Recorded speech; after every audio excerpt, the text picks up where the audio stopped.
Welcome to Pindar Poetry. We hope you learned something new. You're starting with essentials: an iPhone X running a recent iOS and a Google account.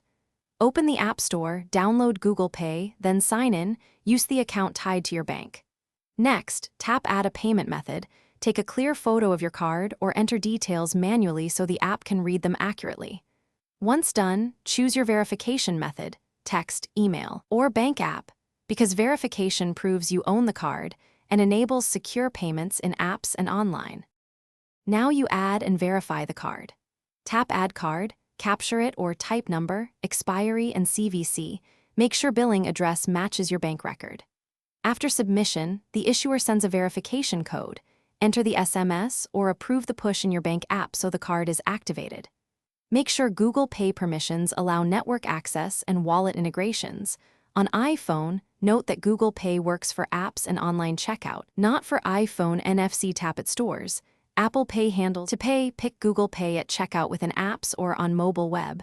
Confirm the payment when prompted and follow any 3D secure or biometric steps. This validates the transaction. When finished, you'll see a confirmation and receipt in the app. Make sure alerts are enabled.